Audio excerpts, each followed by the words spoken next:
What's up, everybody? We are back, ready to rock and roll tonight. The technology has been figured out, and we're ready to go. Jasmine, Mark, Lady Ann, how's it going? Good to have you guys here. Awesome to be back. Did a lot of deep diving in some technology last night and figured this thing out. So we're ready to rock and roll. Got to get back and cover some of the things that we didn't get to cover last night.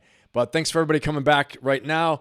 So great to have you here. Lisa, I see you were bouncing in and bouncing out. I'm not sure if you ended up at the gym or what, but great to have you guys here. Everybody hear me okay? Everything's good? Sound check, video check, we're all good. Let me know. What's up, the Diamond Dog? Good to have you here too. We're going to rock and roll tonight. We got a lot of stuff to cover. A lot of things, a lot of issues that are now resolved. Oh, hell yeah, dude. Hell yeah. We're ready, Nick. It's coming. It's coming. I got some good stuff. We got a really great show, okay? So we're going to talk about a lot of great things. And, you know, it's interesting because we all hit a point in life, right, where, you know, we get a setback. But like I've said before, every setback is a setup for an even greater comeback, okay? So when you get knocked down, it's not getting knocked down that defines you, but it defines you. What really defines you is how you get back up, the way you get back up, and what you do from that point, okay? So we're going to talk about that. We got a really inspirational story from Alex Pereira, the current UFC light heavyweight champion. I think it's going to serve really well for everybody just to take a page out of his book as much as you can and see just the sheer determination and how he overcame a lot of obstacles to be where he is today. All right, so that's going to be really cool. We're going to do our usual, you know, discussion of the chaos and the madness that's out there today, all the way from, you know, troop deployments at home, the economy, the peace deal in Gaza, Ukraine, Russia, warfare, drone strikes, you name it, we're going to talk about it. And then we're going to go into a little bit of your survival strategy and how to get ahead in this current environment and the way things look like they're shaking up. All the way from Bitcoin, personal finance, and personal growth. Because again, the number one asset you have in life is your mindset. And that is so, so important. I think you guys, you know, you're on this channel, and this whole point of this channel and this podcast is to upgrade your life and to help you get ahead, make breakthroughs, and, you know, go ahead and get unstuck. If you are stuck, get ahead. If you're already winning, win more. And then if you've won enough in life, reach down and help other people and understand that service to others and helping other people is freaking awesome. What's up, Tim? Hey, Kevin, what's going on, man? How you doing? Good to have you here. So, hey, Sue, how you doing? Good to have everybody here. But understanding that, right, that we want to grow personally, but we hit a point where sometimes we've achieved so many things in life, and some of you may be at that point, where now the next thing is your legacy and how you reach down or reach up or reach sideways and help other people to grow, and that provides more meaning, more joy, more satisfaction in your own life as well, too. Okay, so we got a lot of stuff. What's up, Lisa? We got a lot of stuff to talk about. Lady Ann, how you doing? I don't think I said what's up yet. So we got a lot of stuff to talk about tonight. And, of course, we are going to do our usual. We got a good comedy segment tonight. I'm not going to lie to you. We got some good stuff lined up with the South Park leadership lessons. This is going to be a doozy tonight. It's going to be a lot of fun. We got some other craziest news out there, and there's a new medicine. There's a new medicine. By the way, I didn't talk about this. So I'm going to cover it at the end, though. There's a new medicine that they say can really help with so many things, and we're going to talk about that at the end because I think this new medicine that can be prescribed pretty easily will make a big difference. All right, so we'll take a look at that as well too, and see what is going on. All right, without any further ado, great to have everybody in here. What's up, Giovanni? Do a couple more shout outs, and we're going to get right into this thing, and we're going to see if Ben has mastered technology, because this is where we're at right now. Like Nick told me the other day, technology, when everything was failing. It seems like you guys can hear me, you see me, and like Tommy from The Who, you see me, you feel me, you hear me, and let's get this thing going. All right, we're going to go ahead and start off with that inspirational story, like I was saying, with Alex Pereira in the UFC. And we're going to see why I like him so much. We're going to see why his comeback story. He just recently recaptured the UFC light middleweight heavyweight title after losing it before to a guy's name who I can't say, so I'm not going to try to murder his name. But he lost it to one of the guys who's trained by Khabib, I believe, he's in the Dagestan whole crew that are really formidable, great wrestlers and ultimately fighters as well too. But he lost to him and came back, and they say it's very, very hard to make a comeback in the UFC. But especially what I want to say is that we all have this programming from our childhood, okay? Each and every one of us, and a lot of us can't get away from it. And it impacts us later on in life. So this programming and our experiences, we have this inner child, as they say in psychology, right? That will impact you, okay?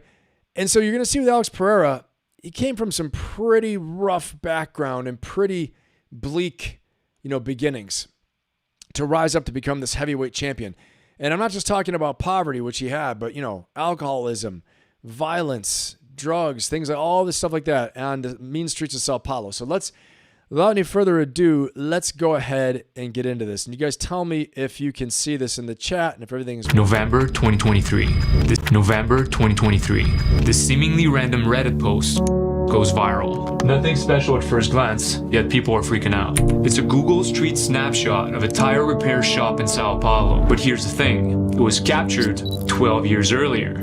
Pay attention to the man in the background. He's the reason why the post went viral. Because 12 years later, he stood at the center of Madison Square Garden, still a mystery to millions of fans who could only speculate about him. He never really gave us an explanation who he was. Everybody knows he's working with some shamans. Doing these rituals before the fight, everybody can feel that. Apparently, the So really quick pause, okay? Just, kind of a dramatic opening there, introduction to him. If you don't know who Alex Pereira is, he's the current light heavyweight champion of the UFC and a fantastic kickboxing champion before going in the UFC.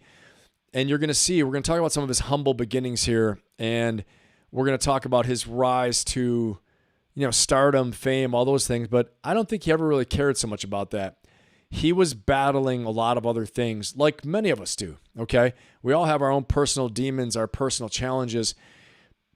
We've all experienced times when we've been knocked down in life, and it's easy to get caught up in your circumstances where you don't have much, you haven't been taught much, maybe you just know how to work hard, but then, you can get caught up into substance abuse, drug abuse, alcohol abuse, you name it, and you don't really have a good blueprint to success, but somehow, some way, you find a way to figure out the one thing that's going to work for you, and you immerse yourself in it and you give it all you got. Let's keep on going here. The only thing he said was Shama. Yeah, He's got the scariest walkout of all time.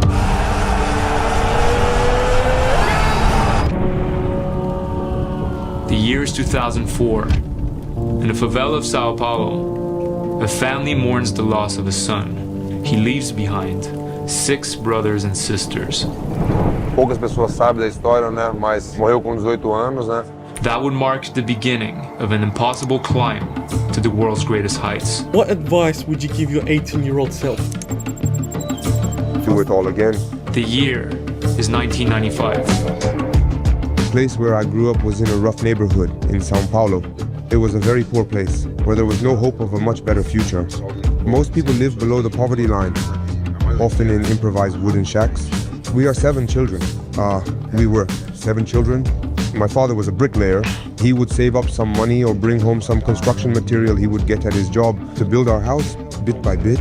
Okay, so what you find out, okay, really pause, I'll cut ahead a couple things. You find out he was working in a tire shop at age 12, okay, full-time working, not going to school anymore, working full-time at a tire shop, age 12, slamming tires into place, putting them on rims, things like that, okay, putting them on wheels, and, he was also an alcoholic. At age 12, he started drinking. He would drink, several times a day, drink himself into a stupor, and he was a hardcore alcoholic. All right. And so, he's a fairly big guy, like 6'4" or so.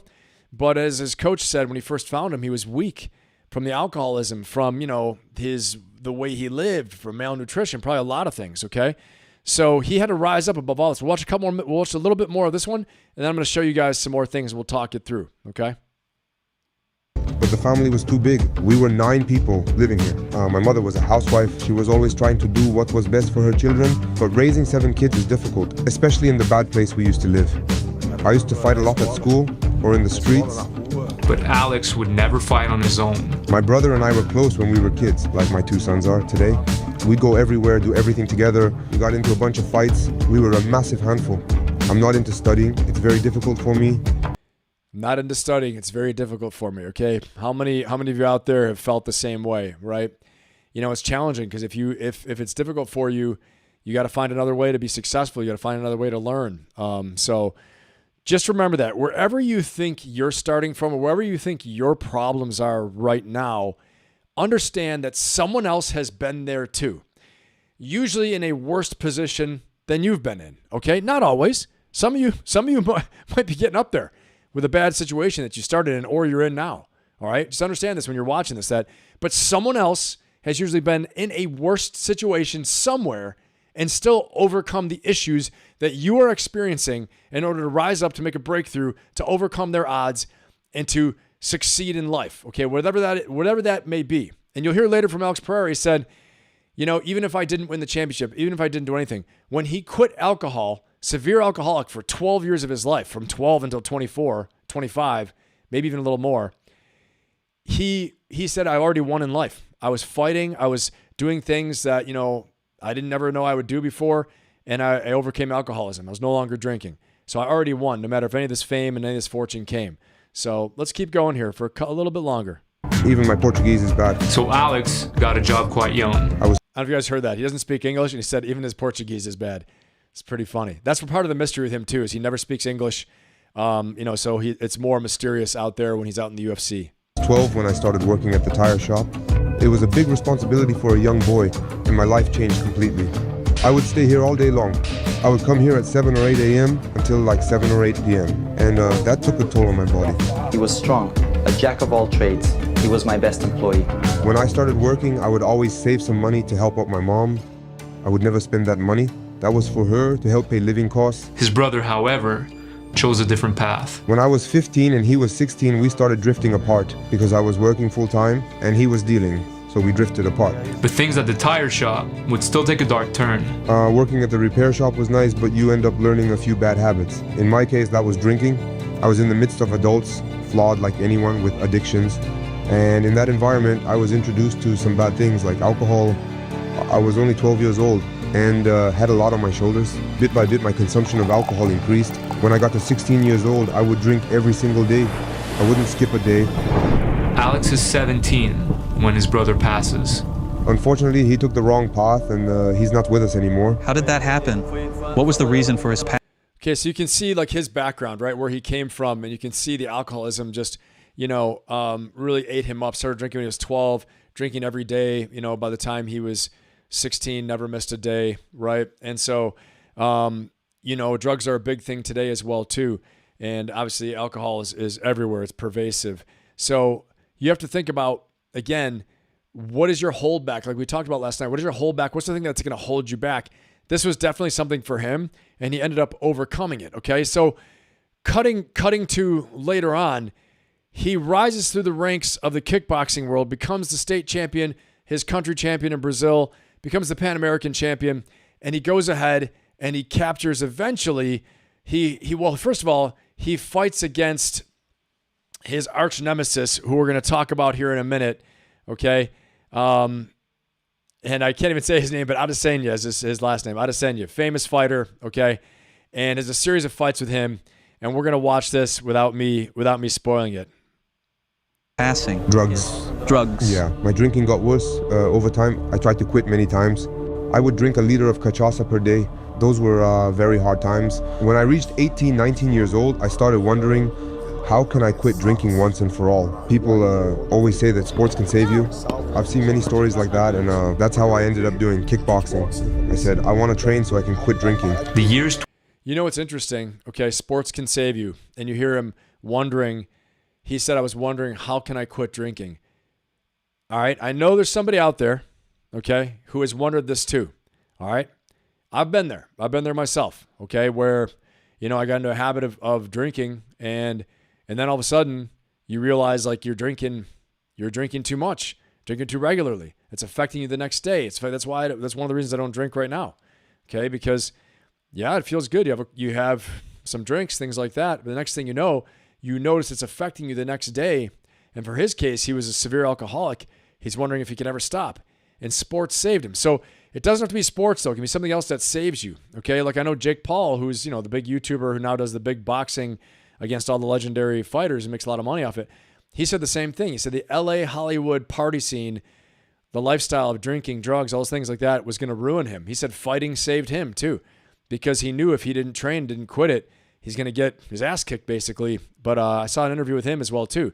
So if you're stuck in some cycle right now where, you're stuck in a cycle of whether it's addiction, okay, or it's abuse of something, or it's self-medicating through food, all these different things, and you can't get away from it, you got to find a focus. You got to find something that you care about so much that it will help you to overcome it, okay?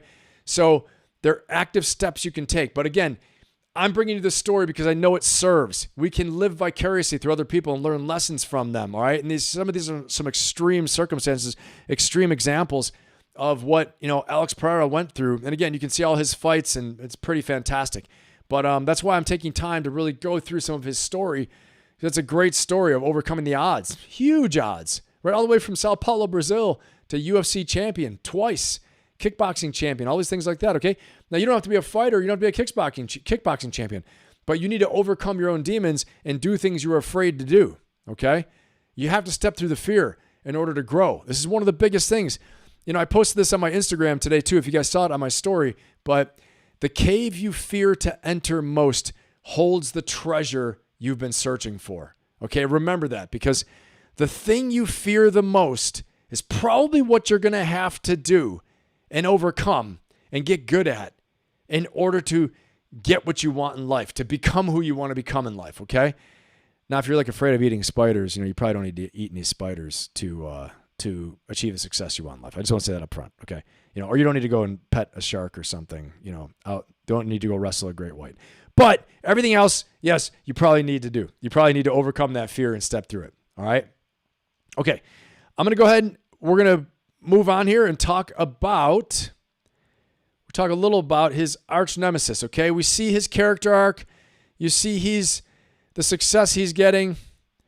Let's introduce the man who really made him into the champion he is today, okay? And I want to tell you this. I want to say this to you. This might be controversial. Sometimes you need a good enemy, all right? Sometimes you need a good enemy. If everything's copacetic and everything's good and you're just rolling along and there's nothing wrong, you might never rise to the occasion. You might never rise to the level you need to be at.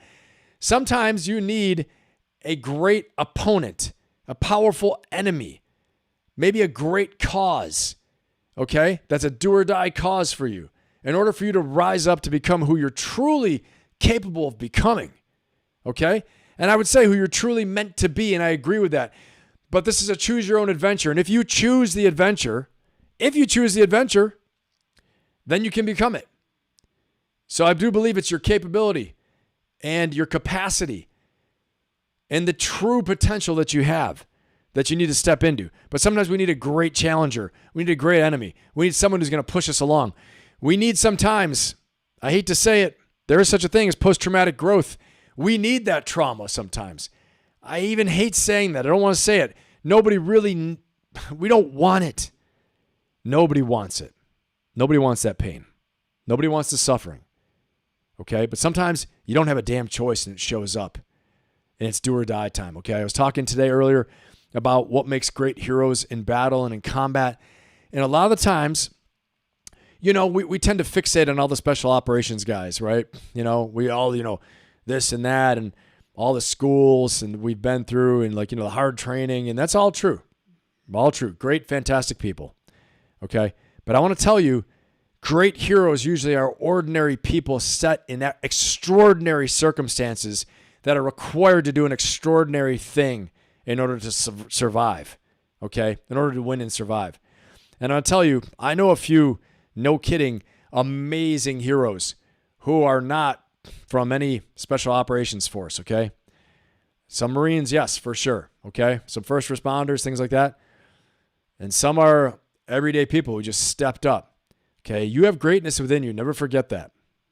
And sometimes it's not so much us, it's the extraordinary circumstances that we're put into that we have to rise to, all right? So in this case for Alex Pereira, he's going about his business. He's a kickboxing champion at this point. We're about to watch the rest of this film. He's a kickboxing champion.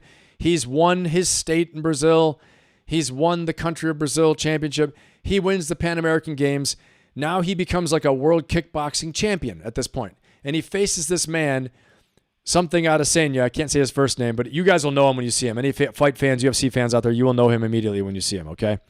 And that's right, Jasmine, 100%. What's up, Mountain Music? Giovanni, good to have you guys here, okay? Paul, what's happening? All right, we're going to keep on rolling. But you guys will know him. If you're fight fans, UFC fans, you'll know him right away, okay? So sometimes we need a good enemy. Sometimes we need a great opponent to push us to our maximum, okay? That's why they say Michael Jordan used to create imaginary enemies. He'd create an imaginary grudge that didn't exist. Tom Brady, it turns out, did the same thing. They said, what? He said, what? And he'd act all crazy about it, okay? So you have a lot of power and ability and forces within you that you don't even realize, okay? At the risk of me sounding a little far out there, but I am kind of a far out dude sometimes, okay? And so I'll say that. I do believe in that. We have untapped powers in us, mentally, emotionally, spiritually, that we don't even realize until we push to our utmost, to our maximum, and we keep doing it again and again. And all of a sudden, you discover a whole new you to go to a whole nother level. All right, let's watch this. Let's go. Into his UFC career, Israel Adesanya is what he knew and thought he was, the best middleweight on planet Earth. But before Adesanya's rise, Alex beat him. He's actually bested Adesanya twice, but it was in a different sport. A controversial decision and a devastating knockout. Although Israel Adesanya has reached the peak in MMA, he still hasn't forgot about his former foe. And then there's this ultimate bad guy who was just in some fucking bar in Brazil, and then Izzy had to open his mouth. At the end of the day, no. Now, do you see already at this point, he's still drinking, okay?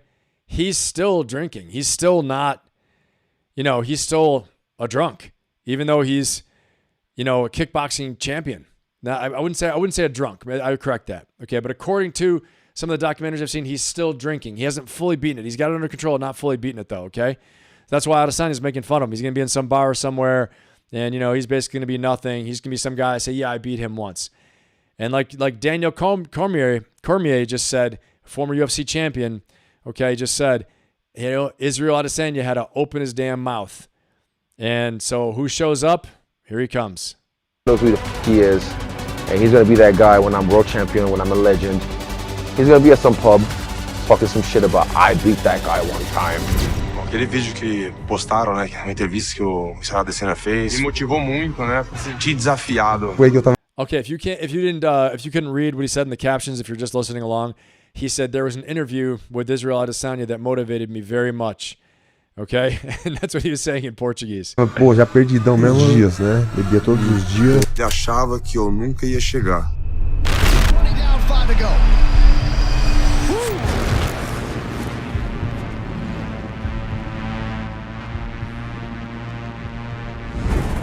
Crazy power.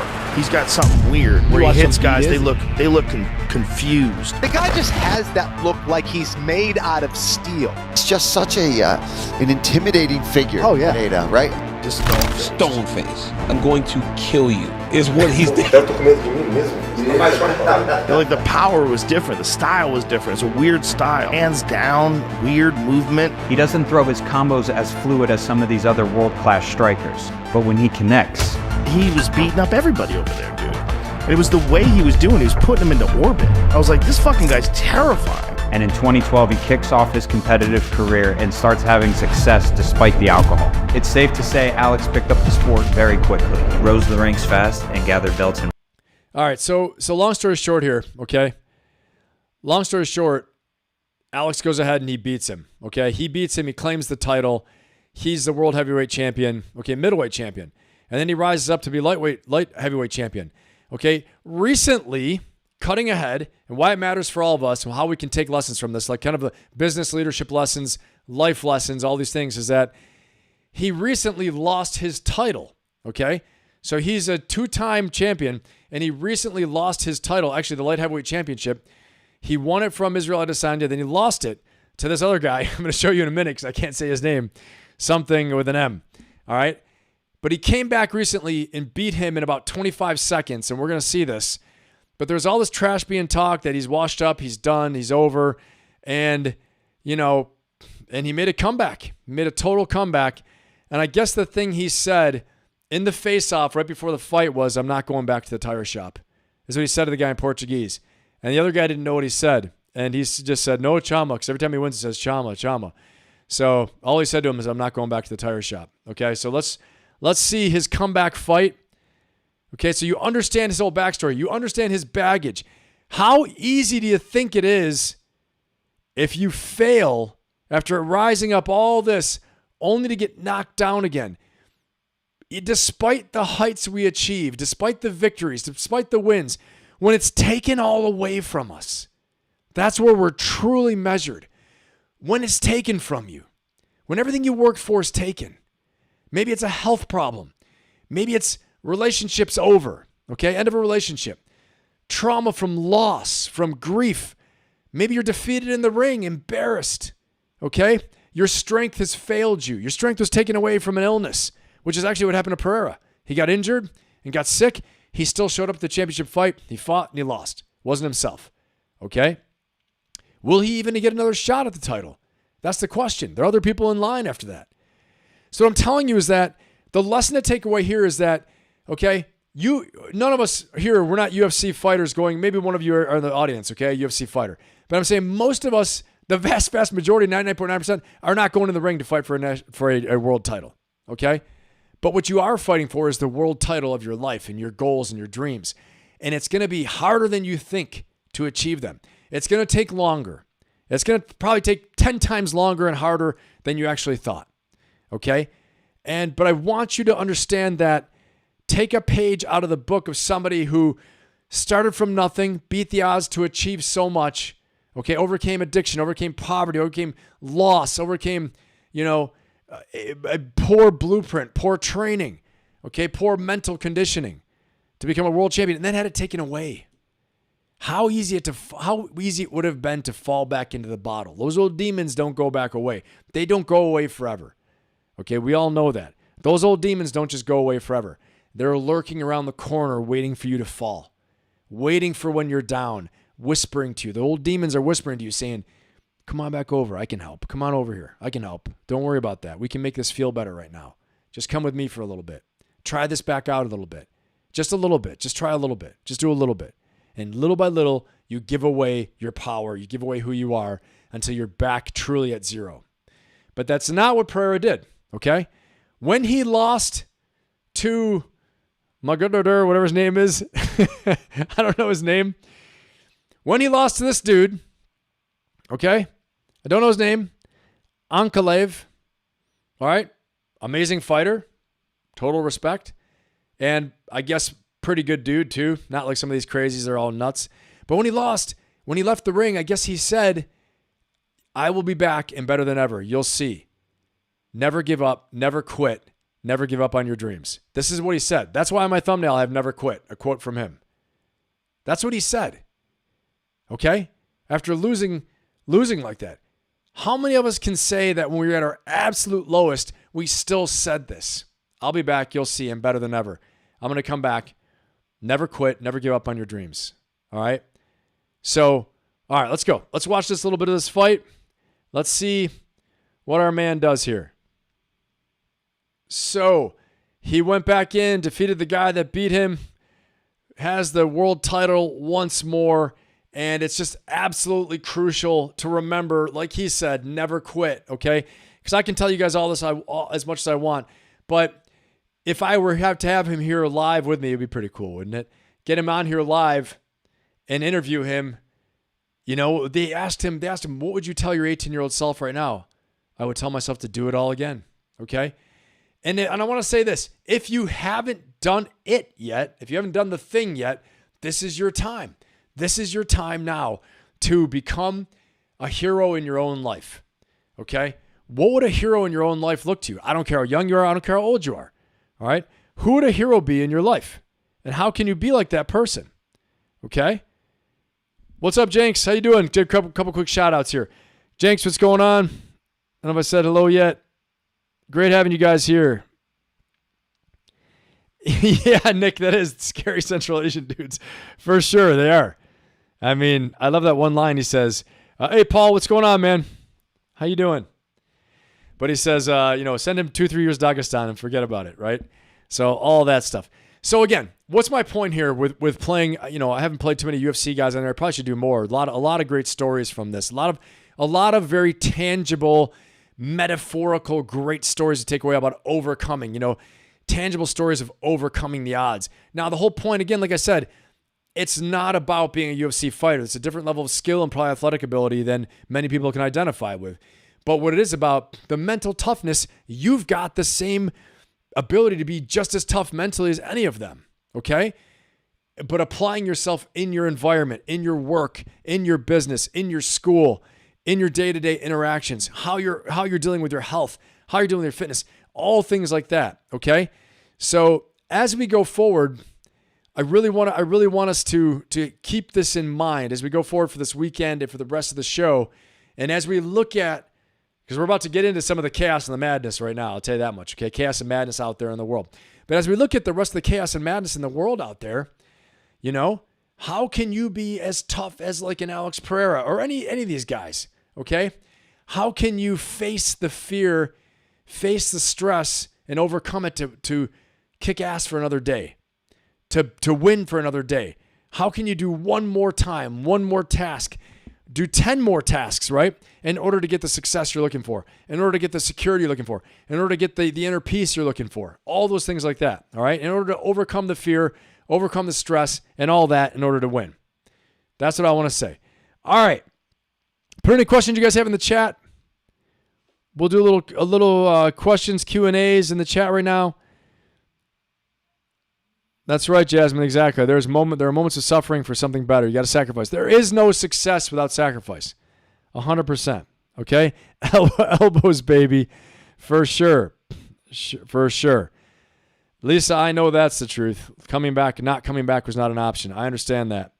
100% understand that. Okay? So put any questions you guys have in the chat, any comments. All right? We all learn together on here, which is the coolest thing. And we're going to jump into our next story, okay?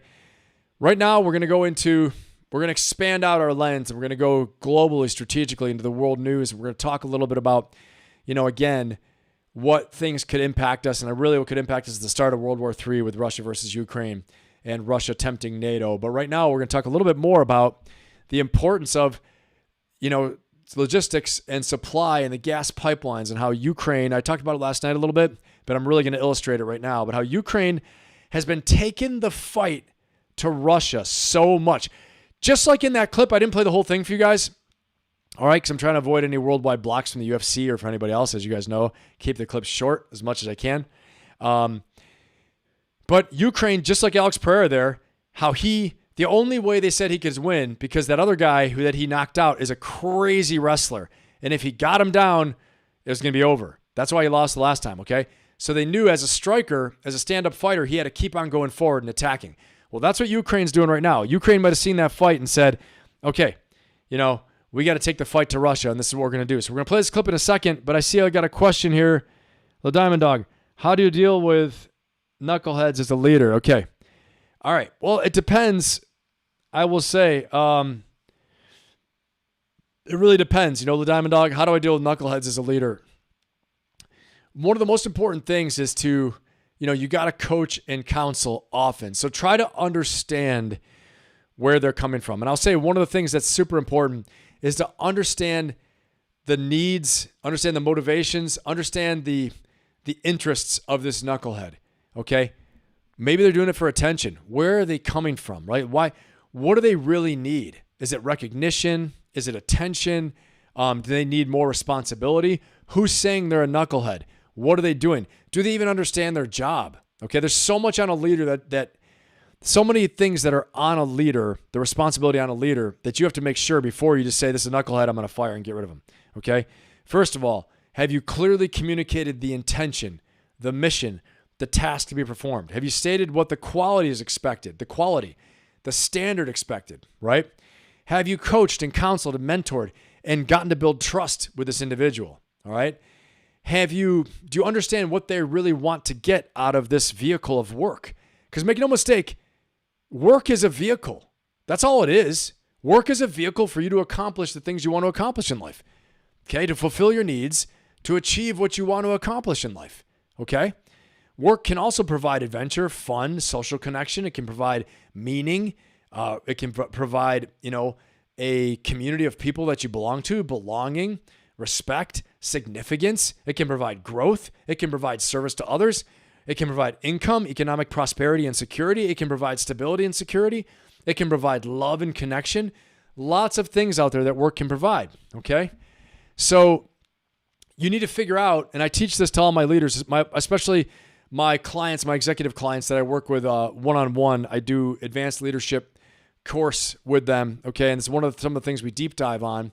All right. Is we deep dive in when you are an executive in a company, you have a significant amount of people you're leading, or let's say you have a team of elites of 5 or 6 elite people that have many options. Okay. You could be a lawyer in a law firm. You could be an elite special operations leader, right? Military leader. You could be a government leader.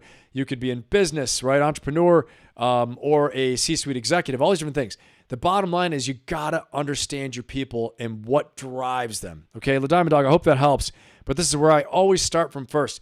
Know yourself, know your people, take care of your people, enable your people, empower them. Actually, empower them is a better word. Empower them to succeed. Coach, counsel, communicate. Make sure you communicate again. Follow through on communication. And then if they're still not doing it, like I've heard before, okay? There are 2 reasons. Marine don't know, Marine don't care, okay? That's 2 different things. Marine don't know, that's on you, brother. Okay? We would say that in the Marine Corps. The Marine doesn't know, that's on you. Communication, okay? Marine doesn't know the job, understand it. Have they been trained? Have they been retrained? Have they been taught the standard? All right, that's on you. Marine doesn't care. Marine isn't properly motivated. Why aren't they properly motivated? Well, then you have to remediate, coach, counsel, remediate, potentially put them on a performance improvement plan, a PIP, okay, if you're in the civilian world. And then if they still don't do it after that, sayonara, time to go, okay? Hey, hopefully that answers the question, La Diamond Dog. Yeah, I agree, Mark, 100%. Most knuckleheads are handled by their coworkers before it gets to the boss, 100%. 100%. But even then, sometimes I will tell you, you have elite level knuckleheads. Make no mistake. There are different levels of knuckleheads.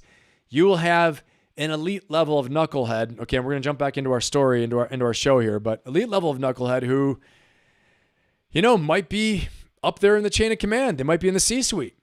But for whatever reason, their intentions have gotten off track. The work now is something for them to fulfill their needs, but they've forgotten about the mission. They've forgotten about the team. They've forgotten about others. It's more about me, okay? For them, there is an I in team, all right? As soon as they start putting the I in team, their intentions are off. That means me is more important than we. And when we have that, we have a problem. And that's, Mark, what you'll see sometimes, as you know, as you get higher up in rank and authority. I one time had a client, okay, this is a large company. I was a strategic advisor to this client for their business, large company, okay, several thousand employees. They had a general manager that had just gone off the rails and was doing shady stuff. Eventually, we found out more and more shady stuff happening. And I advised my client many times, coach, counsel, and you got to be hard with this one and let them go if they don't perform. And they didn't. But they delayed the firing for a long time, and it impacted the company's bottom line significantly. It impacted morale, impacted the culture, impacted the view of leadership, until finally they dropped the hammer and fired this dude. And the issue came to light later. They were also stealing, fraud. They were like falsifying reports to pocket money, embezzlement. So all kinds of criminal proceedings, crazy stuff could have come down the line, okay? And may have eventually, but I'm not going to go into all the details right now. But bottom line is that you can have knuckleheads at every level. Make no mistake. Some of the knuckleheads higher up, though, are slicker about it. You won't really notice it as real knucklehead, as a real, straight out knucklehead or overt knucklehead, but they're doing stupid stuff behind the scenes. Okay, hopefully that helps. All right, guys, let's keep on rolling. Let's check out the chaos in the world and what the hell's going on, as Bernie Mac used to say. What's going on? All right. Ukraine, just like Alex Pereira, striking back. They're trying to be like old Alex Pereira here and strike back. The Empire strikes back, but this time it's not the Empire. Ukraine strikes back. Here we go. Ukraine just rained down hell. It launched one of its biggest ever drone strikes on locations in both occupied Crimea and Russia itself, dealing massive damage to multiple targets. This was an act of revenge. Revenge for all the countless drone and missile bombardments Ukraine and its people have been forced to suffer for so long. Revenge for those innocent souls that have lost their lives and seen their homes reduced to rubble. It gave Russia a big dose of its own medicine, and the Kremlin will feel the... Hey guys, really quick in the chat too. Put it in the chat if this helps, having these graphic displays with the maps showing you where the conflicts are taking place. I know it does for me. I know geography. I know world events and international relations, politics pretty well. And even for me, it surprises me sometimes when I see the graphic of actually where the battles are happening. I'm like, oh damn, I didn't realize that was there they're talking about. Okay, so put it in the chat if this is actually helpful. So let's keep on going. The impact of this attack for quite some time to come. The attack occurred in the early hours of October 6, with multiple Telegram channels rapidly sharing reports of fires and explosions in several locations. One of the channels tracking the situation was the pro-Ukraine outlet Crimean Wind, with its first post coming at 12:23 AM Ukrainian time. A powerful explosion occurred near the Saki airfield in Novofedorovka, subscribers report. Additional posts soon followed, as the channel received more and more reports of explosions ringing out in the area surrounding Saki airfield, which is a major airbase in the Crimean Peninsula. Once used by Ukraine, the base was taken over by Russian forces during the 2014 annexation of Crimea and has since been used by the Russian Naval Aviation Forces. All right, so let's not forget that back in 2014, that's when the annexation of Crimea occurred. Okay? They just took Crimea, right? Russia went in there and said, this is ours. They just came across the border. This is ours. And their big play that the Russians do is, you know, they do big exercises. That's why the Belarusian exercise with 100,000 troops, whatever they said they had, I think it was only 20,000, but they were promoting, they're putting it out on news outlets that it was 100,000. Okay. So, but actually, in actuality, I think it was like 20, 25,000. But this is what they do. Big exercise. And they feint to move to a border. They keep doing that to numb the defenses, numb the senses, get everyone's, guard to come down. It's like the boy who cried wolf keeps crying, and eventually when the wolf does come, nobody shows up. All right. It's the same type of numbing effect that they call like for a gray zone operation will precede the major offensive in operation. But they annexed Crimea. Think about that, right? They just took it. Okay, let's keep going. Who operate fleets of Sukhoi Su-24 bombers and Sukhoi Su-30 fighter jets, among other aircraft. Kyiv's forces have targeted the base on several occasions since the war began, like in August 2022, when Ukraine managed to wipe multiple Russian aircraft off the map, or in January 2024, when Kyiv launched Storm Shadow missiles at a command post in the area, killing a high-ranking Russian commander. Footage soon emerged. Okay, so bottom line, Ukraine has taken the fight to Russia, okay? And as I've told you guys before, so what is my major concern here, as always, right? I mean, Ukraine has to do what they have to do. They need to fight back. They need to do the Alex Pereira and step in and start striking. That's the only way they're going to win. If they play defense and sit back, Russia will crush them like the wrestler in this Alex Pereira fight, will come in and crush them and tie them up and beat them into submission through a war of attrition. So they have to fight asymmetrically and strike with the drones and do all these things like that. But again, my major concern is that Putin as a leader and what he's all about, I've told you guys this before, I feel like truly his only way out is to win, is to cause more conflict, more fighting. They're still testing NATO airspace. They're still doing these crazy things. Granted, the news cycle, as we'll get into here in a minute, has overwhelmed us so much. There's so much in this news cycle, from the shutdown, from the healthcare issues, from troop deployments, all from the Gaza peace deal, all these things like that. Who's thought about the Epstein files? Where are the damn Epstein files, right? Like I'm saying, like all these things that are still out there, Putin, NATO, World War III, right? China's like in the back burner, like they don't even matter anymore because we have all this other stuff in our face right now, okay? But let's keep on going. I mean, Comey being indicted, right? And now I guess he's going to be put on trial. So that was all I think this week and last week. All right, so let's keep on going here. So that was Ukraine. Let's go on to our next story. Next story, we're going to talk a little bit about Hamas in the peace deal, okay, and about the Gaza peace deal, peace proposal. We are in a phase 1 right now that they're talking and they're agreeing to certain terms, okay? But like I talked about yesterday, phase 1 peace plan is great. It's nice. This is the button that saves humanity, right? Phase 2 then becomes, implementation. Phase 3 is people start thinking about logistics, right? They start to implement it. Who's responsible for enforcing it? UN peacekeepers used to be back in the day. Not always that successful, okay? Then logistics, you got to think about money, who's going to pay it. And unfortunately, the cynical side of me last night said phase 4 is usually, a part of the movie series where they restart the war and they start fighting again. Unfortunately, I hope it's not going to come to that. But at least we have something here. So let's go ahead and play this and we'll check this out. Because again, you guys, we all, not just you guys, we have to understand the context we're operating in, right? So we want to look at what the hell's going on in the world that's more broadly affecting us, right? Like tariffs, you can't see them, you can't feel them, you can't touch them. They're definitely affecting you. Make no mistake. Okay? We saw a huge drop in the markets today. Why? Tariff concerns. President Trump threatened new tariffs on China. Okay? The 2 largest global economies in the globe were just threatened again with tariffs. Okay? It's going to impact us at home. It's going to impact them. So what do we see? All the indices started falling. I think the Dow fell and NASDAQ fell. I know Bitcoin fell. Okay? You guys know I'm close with that. But so even though this stuff isn't here in our face, and I heard it all the time. I'm not going to lie to you. I hear from so many people. Why do we care about NATO? Why do we care about the world? Why? I'm going to tell you why, okay? Because it cares about you. Make no mistake, if we withdraw too much and we don't continue to be the superpower we're supposed to be, this whole thing that we call the global economic order, it's going to fall apart. That was formed after World War II in the Bretton Woods Accords. It's going to fall apart. And guess what? Then we're going to go back to stuff where invasions occur. Strongmen like Putin are invading countries, stealing their resources, stealing their stuff. The next thing you know, major war happens. Who's going to have to step in and stop it? This guy, okay? United States. And probably this guy. Probably this guy right here too. Okay, I'll probably be recalled. But, what I'm saying is that our sons, our daughters, real stuff, okay? We don't want to have to fight a no-kidding World War III like a World War II.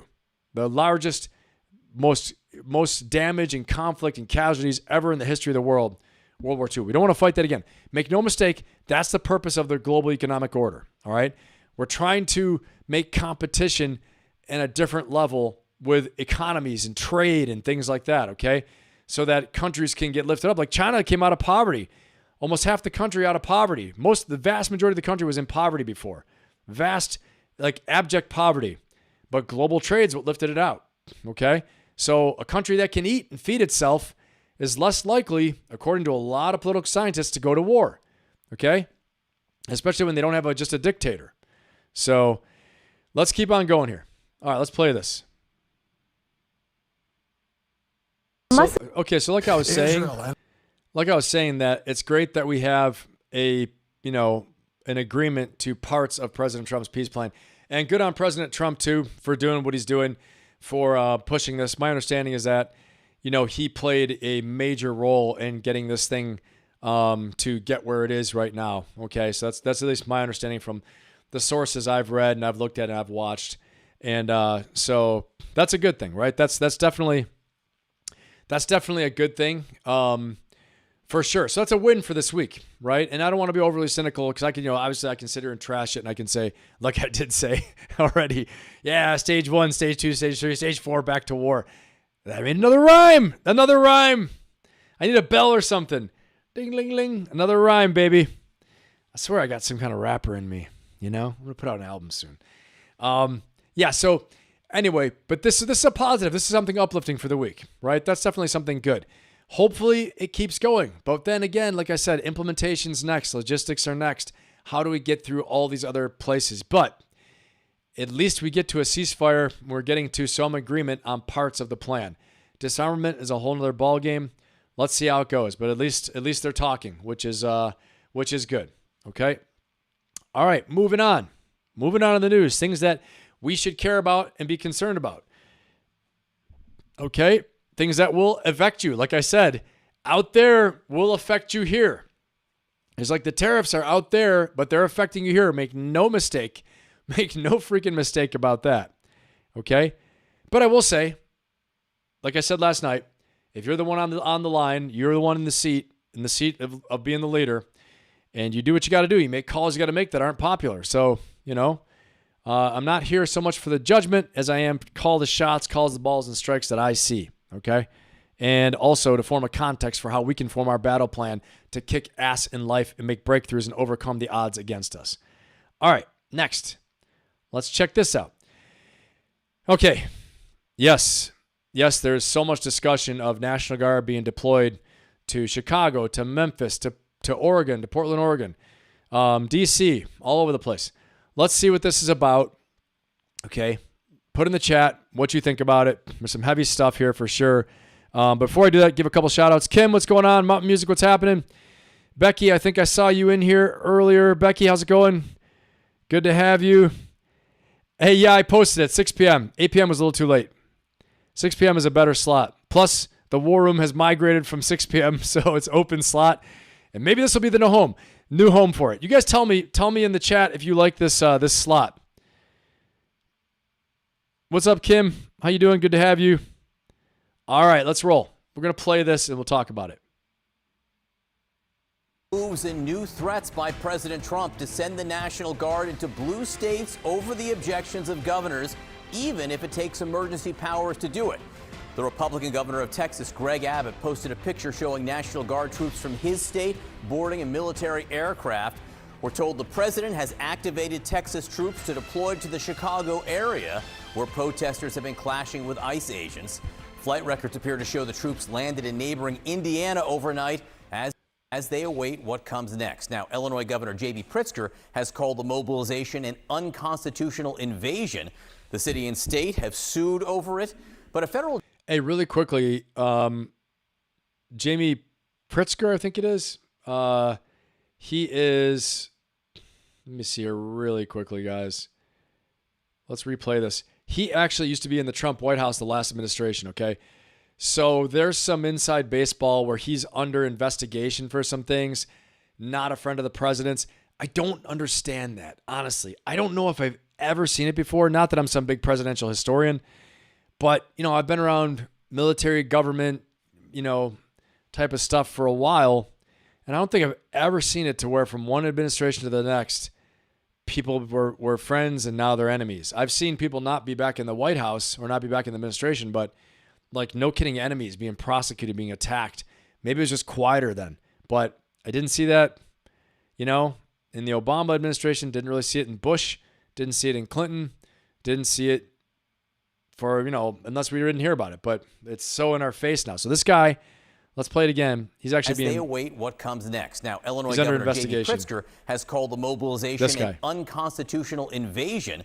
The city and state have sued over it, but a federal judge declined so far to immediately block the troop deployment in Chicago and has given the Trump administration until Wednesday night to respond to the suit.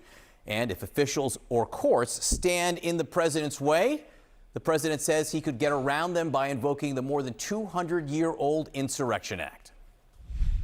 So far, it hasn't been necessary. So what do you guys think about that? Put that in the chat. If I had to enact it, I'd do that. If people were being killed and courts were holding us up, or governors or mayors were holding us up, sure, I'd do that. Let's get to CNN's Whitney Wild live in Chicago this morning. Put in the chat what you guys think about that, the Insurrection Act, and using that to deploy the troops. John, so much is left to be seen. It is not clear if these National Guard troops will actually move into the city. Our understanding, based on limited information, mostly coming from the Illinois governor's office, is that hundreds of troops from the Illinois National Guard have been called up to move throughout the state. As you mentioned, the governor is also saying that Texas National Guard troops have been called up. As you said, they appear to have arrived, at least in the area. We do not know any timing on a potential Okay, so deployment. Texas National It is Guard not troops clear if have they're arrived going in to the wait area. until the courts weigh in, or if they are going to move in before. Okay, so we covered a lot of this here. Thanks, Mark. I see that this is a good time slot because of War Room has moved on. I'll get to some more of the comments in a minute here. But, okay, Jill, I need to see it. But, yeah, I mean, Jill's got a law review article. I'm sure she could jump in here and teach the whole class on it. But what I want to say is that, I want to hear what you guys think about it. So here's my thing, okay? If we invoke the Insurrection Act and we start using troops, National Guard, let alone Marines and Army, we're getting crazy now if we start doing that. Here's my thing. We're Americans, right? American historical culture, our strategic culture is that of rebels, okay? Revolutionaries at our core. We like freedom. Or do we anymore? Well, we do, okay? We do like freedom. So here's my thing. If you start doing stuff like this, what's going to happen is you're going to make people feel like their freedoms are taken away so much that you will have an actual insurrection. You will have an actual rebellion, okay? That's my thing. That's what I think. I haven't even thought about it before this very moment just now with you guys. I haven't premeditated this and have it written down. There's no script. Okay, I'm just thinking about it right now. Tell me what you guys think about that. Am I right? Am I wrong? What do you guys think? Okay, I don't claim to have all the answers. I'm just saying that's what it hit me. It just hit me. I realized that careful what you wish for and careful what you're calling this. Remember how we talk about what you focus on, you move towards, what you focus on, you get more of? If you focus on this being an insurrection, it's almost like a self-fulfilling prophecy. Will we then have an insurrection? Will we then say, okay, well, you're treating us like we are, and you're taking away freedoms like we are, so therefore, right? And make no mistake, I am not some leftist. I'm not some rightist. I am an independent, okay? I would say I am a political independent, but probably right of center, okay? Obviously, for my defense ideas and the belief in the military, things like that. Also, my belief in entrepreneurship, capitalism, things like that. Okay, so I'm probably right of center, political independent. And I don't claim to be a big political wizard either, okay? Tell me what you guys think, though. Let's see if I can read this small-ass text on my phone, because I'm let's see here. Let's see. We got a lot of chats in here. A lot of chats. A lot of stuff. Same with LA. Yeah, I agree, Lady Ann. Where is the line?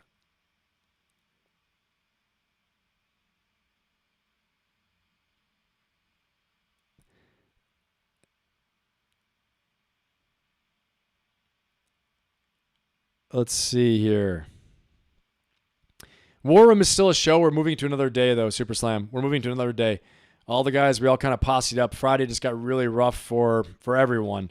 I know Nate has his core show that day. Aaron's got, he's pretty heavily engaged with some stuff from work. Jay's got a lot going on. So we're trying to decide on another day, but we're just taking a little pause right now. More laws, course. You sound like Sonny Barger, the leader of the Hells Angels, the founder of the Hells Angels. More laws leads to more outlaws. More laws lead to more laws broken. That sounds just like Sonny Barger, leader of the Hells Angels, founder of the Hells Angels. Yeah, don't become what you hate. I agree. Okay. Let me see if I missed anything. Has it? Okay, yeah, Nick, that's great. Pretty sure it's been invoked a good amount of times. LA in the 1990s. Yeah, those were nuts riots, though. The LA, the Watts riots, and then the Rodney King riots was LA burning down. Was freaking nuts. Okay. That's a good comment, though, Nick, for sure. Okay.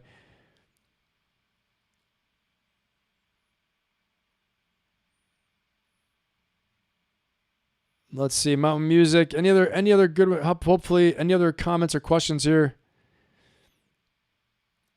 Hey, I hear you, Mountain Music.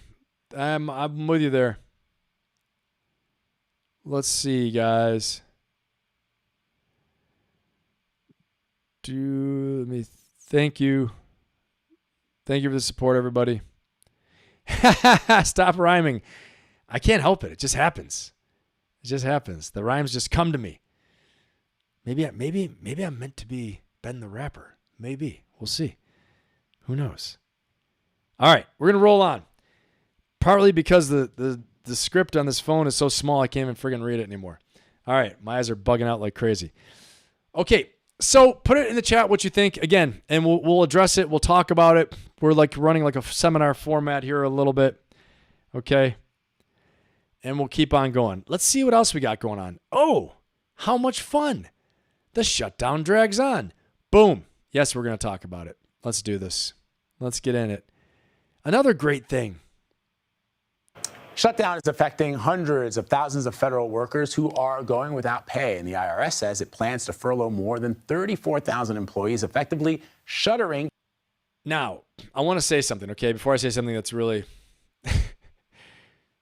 not the nicest, but I want to say this, okay?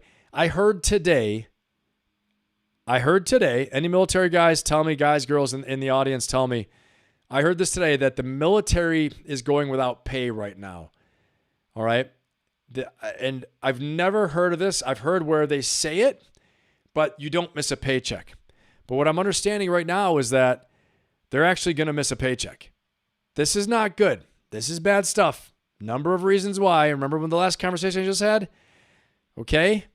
You don't want the people with the weapons and the guns and the power.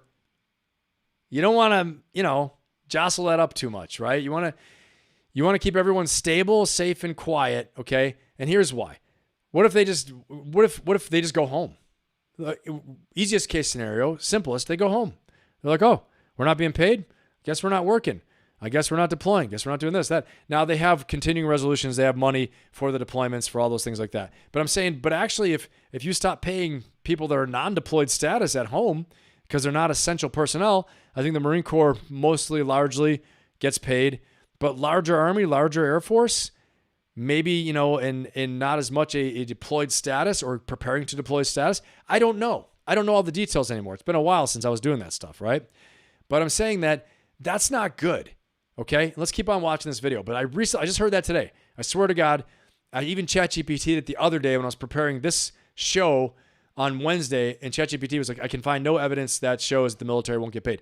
Then just today, I saw, in fact, it was on CNN, debating with a congressman, the news anchor, that the military, in fact, is not going to get paid. And he didn't deny it. He said, well, we had it all approved, but they won't sign the bill. So that's not good. That's crazy stuff right there. Military health care, military pay. Now, mind you, any federal workers pay, not good. All this is horrible. Any federal workers health care, not good, terrible. I'm just, like I said, told you guys before, I'm giving you guys experience that I come from in my world and what I know is the military, right? So, but it's not good for anyone. But I was shocked to hear about the military. And again, like I say, we're going all the way back to sociology, Max Weber, talking about the monopoly on violence, right? The state no longer has the monopoly on violence if it loses first responders, law enforcement, and it loses military. If those things aren't working, you can't enforce laws and order, and you can't protect your borders. You can't protect yourself in the strategic environment from invasion. And guess what? The state no longer exists to be a state. There's no longer a state, okay? That's why I'm saying you don't want to jostle or mess with the people with the weapons and the guns too much, okay? And that means the law enforcement as well, too. Because then everything starts to fall apart. And the whole Lockean theory of a social contract, of us following rules, okay, the social contract, that's going to not have any way to have any teeth to it to be enforced. All right, let's keep going. And again, put in the chat what you guys think. More jobs are set to get slashed as pressure builds to reopen the government. So let's bring in CBS News business analyst and my friend Jill Schlesinger to talk about this. So Jill, this is kind of crazy. I mean, let's first talk about the IRS and these major cuts that are happening where we might see people not being able to prepare their finances. I know you're a big purveyor of online. Go online. Yeah. Hey, I'm not going to lie. I don't mind so much that the IRS isn't working. Sorry, not sorry. I want them to get paid. Make no mistake. Pay them. Don't work anymore. Don't take any more tax money. Pay them and let them all go on vacation. Pay vacation for like a couple of years. No more taxes. That one, I couldn't get as fired up about the military. But we have the latest greatest from Jill right here saying that military is expected to work without pay. Damn. I was going to write to some of my guys too and ask them. They're covering your job right now. Okay, got it, Jill. Okay, so military is expected to work without pay right now. It's not good. No bueno. I'm just telling you, no bueno. No bueno. Not good. I'm telling you, this is messing with the military people. I'm telling you, many Trump supporters in the military. All right? I don't always get political, but I'll talk a little bit about this. A lot of Trump supporters. I won't say MAGA. I'll just say Republican Trump supporters for sure. How do you think they're feeling right now? Like, what? Okay? And again, Congress has to do it, so they're probably blaming Congress. But, you know, it's the leader of the party. Okay? So, I don't know. The plot thickens. Let's keep going. Okay, but I mean, it is a problem when you have people who are not familiar with the IRS system. They haven't set up their security yet, so it is a problem. A couple things about the IRS. Number one, they do expect you Hell to yeah, keep Mark, paying. I agree with you. Don't pay So Congress. anybody who's making a payment that's due October 15th, we have some people who are on extension. Remember those extensions from 6 months ago? You better submit. Number two, if you're on some sort of installment plan, you owe the IRS money and you've set up a plan, you got to keep paying. And number three, something that people don't realize, next week, when we should have been getting a CPI, Consumer Price Index report, that is the report that is usually the one that is used to figure out what inflation adjustments occur for next year Listen to for this. This is your important, guys. income tax brackets, also for your Social Security cost of living adjustments. Check it out. Okay. Remember last night I was talking about the scoreboard is off? The scoreboard is off for small business. The scoreboard was off for entrepreneurs. The scoreboard is off for selfpreneurs, all of you, all of us, right? For people living, for the cost of living. All these reports she's saying coming out of, labor statistics, all these different things, okay? Jobs reports, consumer index, consumer spending reports. These are all how we can make our strategic choices and decisions to understand how much cost of living is, our tax brackets. And the interesting thing is she just said that people still are expected to pay their damn taxes if they're not being paid. How the frick does this make sense? Get your shit together, friggin' Congress. Honestly, what the frick, man? I'm trying not to get blocked on YouTube. Stop dropping F-bombs. I am open for advertising. YouTube, make no mistake. I am a good boy. Only clean things happen here. Yeah. There's crazy stuff. I mean, I appreciate the chat too. You guys got a lot of good conversations going on in here. Okay, healthcare and benefits continue. Thanks, Jill. Paid after the shutdown ends, for sure. Civilians are supposed to get paid after the shutdown. Yeah, but I saw the president said, we'll see. Maybe the good ones will, the bad ones won't. We'll see. I saw that. Okay. Let's see here. Yeah, Bureau of Labor Statistics. I think I might know the guy, actually, who's in charge of that right now. That's right. Damn it, Becky. Of course, Ben Shapiro can, so can I. Let's see. Okay, California governor also requested as well. Okay. Yeah. That's a different story. Totally different story. You're right. Because that was nuts. They were burning the city down. Crazy. Oh, did you guys see they caught the arsonist for the wildfires, the Pacific Palisades fires in California? He used ChatGPT to find out a way to cause the biggest fire you could possible. And it collaborated with him, told him what to do, how to do it, where to go. And he did it. That's how the Pacific Palisades fire started. Killed 10 people. Burned 5,000 homes, I believe. Just in the Palisades last year, February, after the fires, and it's like burned to the ground, man. Malibu too. Insane. Anyway, other news, for another time. But they got him. They found out who it is. Crazy. Okay, so again, the shutdown is affecting more than just government. It's rippling out, affecting all of us because again, the scoreboard is off. We don't know how is the government looking, right? Why did we see Bitcoin shoot up this week? Because institutional investors were going towards Bitcoin as a safe harbor, okay, safe haven. That's what I talked about last night. Today you saw it drop a little bit, not as much as in the past, just a little drop today. But again, these are outflows from XRP, Solana, Ethereum, outflows because of uncertainty in the markets. People are getting afraid. But as soon as small investors are selling off their stuff, the big institutions are coming in and buying the coins. Okay, because again, in Bitcoin, there's a finite number of Bitcoins out there. We'll talk more about Bitcoin in a little bit. All right, but this is real stuff. This is real rubber meets the road for all of us, okay? Again, Russia, Ukraine, yes, it can affect us. Tariffs, 100%. The troop deployments within the country, yes, can affect your freedoms, right? Your freedom of speech. The Fourth Amendment, all these different things, okay, can affect so much. But with this, the government shutdown turns the scoreboard off. It turns our navigation system off, right? To know what the hell is going on. So now you really, really have to get localized in your economy to see how things are going, okay? So let's go ahead and look at this next one. This is the Jim Cramer video I promised last night but could not deliver on. And he talks about the three economies. This is, I think this is pretty good for a deeper insight. Let's check it out. This is a bubble, an accident waiting to happen. Ever since the launch of ChatGPT in late 2022, the data centers build-out's been responsible for 75% of the S&P 500. Okay, do you guys hear that? He said the AI and data center bubble, it's a real bubble, okay? It's about to happen. Something to that effect. But we have a real bubble. The first economy is data in the AI center. And what he's going to say here, it's like I talked about last night, is that, okay, all of the growth you've been hearing about, the economy's good, the jobs are good, everything's good, we're good, woo, bright and shiny, happy. It's friggin' an AI bubble. Everything AI. If I start an AI company with a couple of you and we could pitch really well, if we got some investment, we're going to have a great valuation. We could sell that to someone else and spin it off, okay? I mean, it's not that easy. It's very hard, actually. All this stuff's not easy, okay? But the valuations are insane.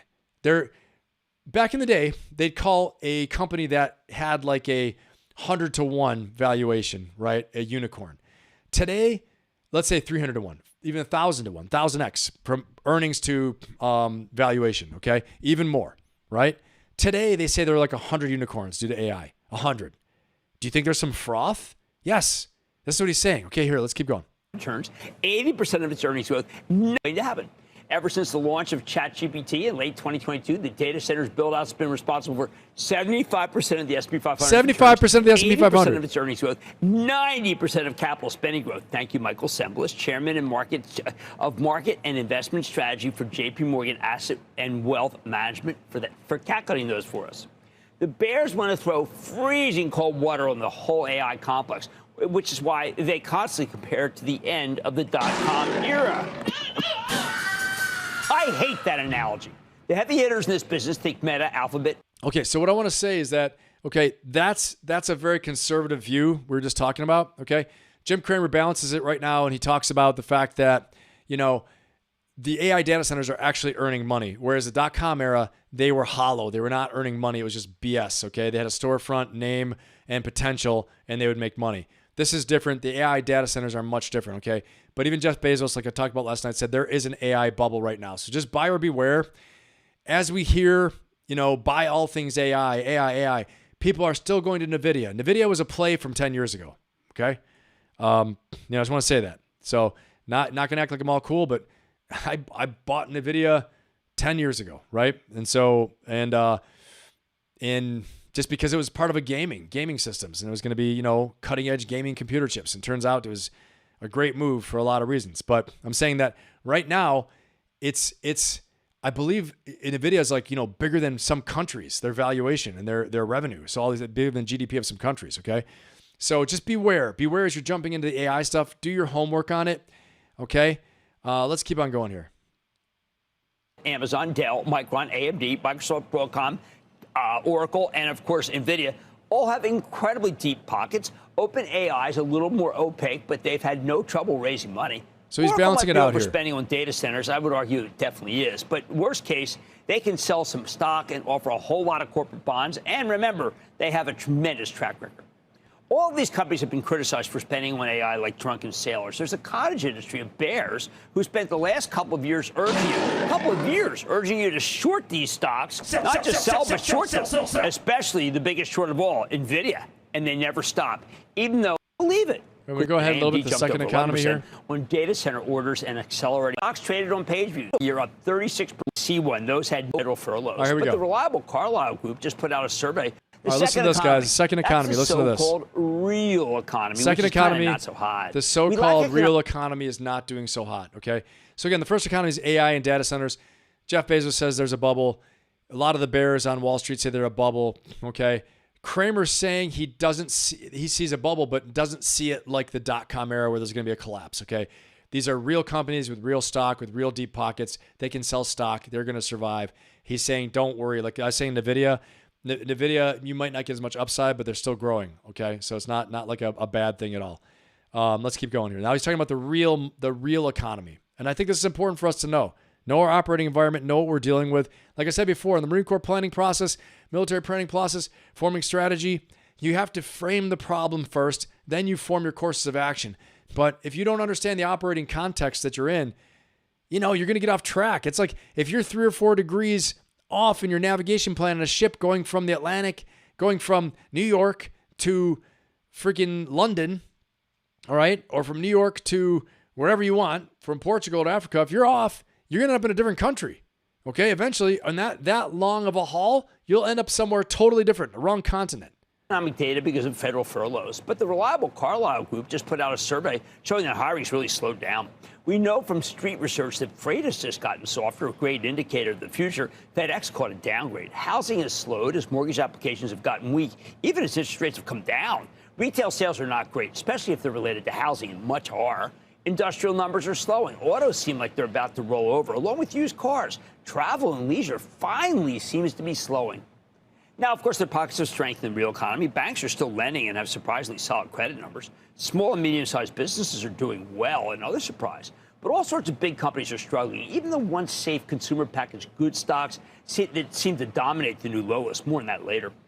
Then there's a third economy. It's the speculative economy. This actually looks like the end of the dot-com era. And I do hope that this economy runs out of steam before it drags down the entire market. The bears love to invoke the year 2000 to condemn the AI stocks, but like I explained earlier, the AI stocks have very little in common with the hundreds of dot-coms that got wiped out back then. Instead, it's the speculative stocks that remind me of the dot-com era, a group of companies with no earnings to speak of that need to raise money to stay afloat. Now, we see these in nuclear power, or crypto, or quantum computing stocks. These have all been bid up furiously by retail investors. Stocks like Oklo or Rigetti Computing, I think they're too high. That's the fault of retail, though. I fear we're at the cusp of some gigantic equity offerings for some kinds of these companies. Okay, so speculative stocks. So, he gives a pretty balanced approach there, but my major takeaway for this, for all of us and for all of you watching tonight, okay, for everybody watching the replay later on, is that the real economy. So, the housing, right? Consumers, spending, things like that. This is very important to realize that, and then combine that with a government shutdown. So what you've been feeling in the grocery stores, what you've been feeling, for spending, you've been seeing jobs, the jobs report matching what you're feeling is that there are not as many jobs out there. He's saying these things are true, okay? All right, let's keep on going. Put it in the chat if you have any questions. We can deep dive that. Obviously, we can spend a lot of time just watching that. So, yeah, exactly. Becky, I was the same way. I used to get Jim Cramer and Dave Ramsey confused too. They're different people.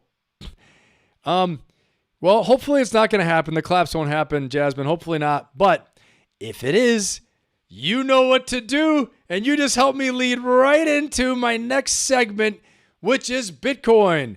Woo! All right. So if you think the collapse is coming, I don't think it's going to be a collapse, but I do think you got to take a look at Bitcoin, okay? This, as the dollar gets devalued, like I talked about yesterday, there's a huge idea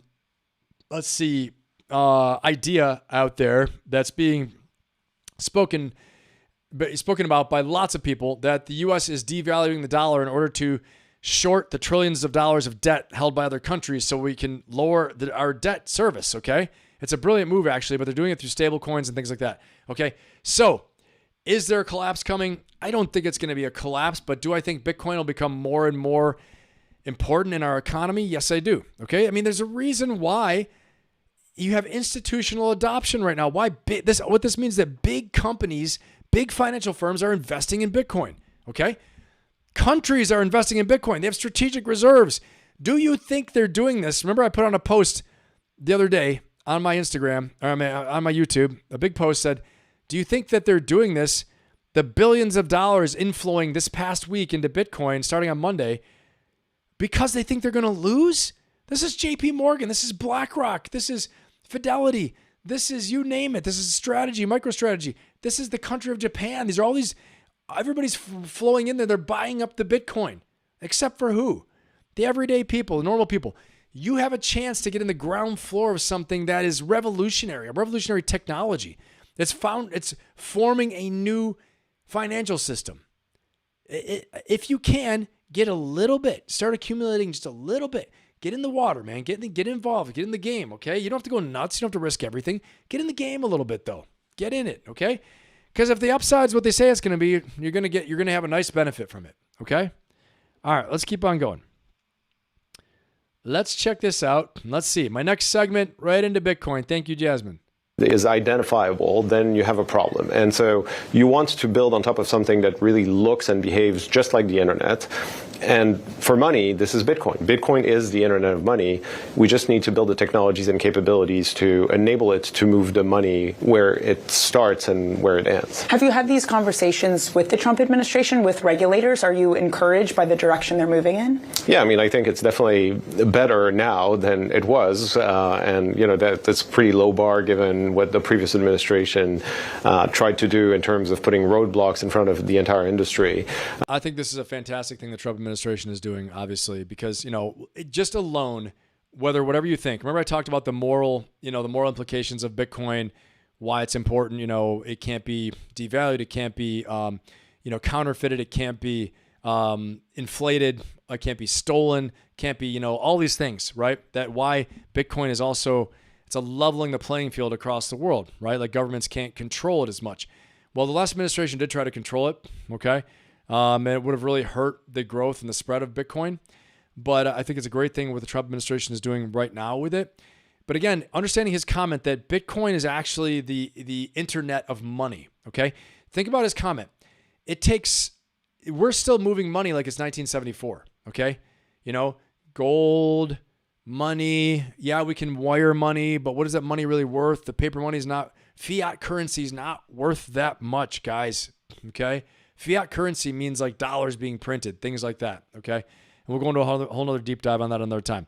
But what I want to say is that you got to understand that Bitcoin allows you to move $1 million at the speed of light with across borders, no issues, virtually almost no regulation, right?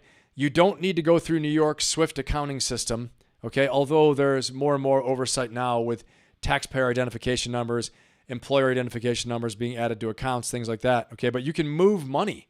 Like I can move money out down to, wherever, to the UK, to somebody in the UK. I can move $10 million like that with Bitcoin, transferring Bitcoin, using it that way.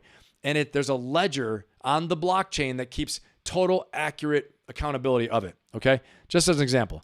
All right, let's keep on rolling here. Listen for a couple more seconds to him. But I think, we're building on top of Bitcoin, and now you have like all of these ETFs and all of these large financial institutions that are supporting and embracing Bitcoin. And so I think, the horse has left the barn. Like there's just... Again, guys, the major watershed moments here, okay? It's kind of a long, drawn-out watershed moment, but understand this, please. If you don't pay attention to anything else on Bitcoin, but pay attention to this right now. Why is this different now than before? Institutional adoption. All right, what that means is big financial firms, JP Morgan, Fidelity, Strategy, MicroStrategy, BlackRock, you name it, the US government, okay, Japanese government. I mean, I think it's like Bolivia or somewhere. It's Honduras or Bolivia, somewhere like that, okay? It is their national reserve currency. That's like their currency for their country, okay? So just understand that this is being adopted and trusted by these heavy hitters. JP Morgan fires the bottom 10% every year. You can be a stellar performer, but guess what? If Jack, Mike, and Jill and Jenny up there, okay, they outperform better than you, and you still did really well, you were above your threshold, you're getting fired. Do you think these guys are going to take bad bets? Okay? That's what I'm saying to you. So understand, anybody out there who's like, oh, you can't touch it. It isn't even anything. It's speculative. We don't know what it is. Well, it actually is something. Okay, it actually is. It's a technology.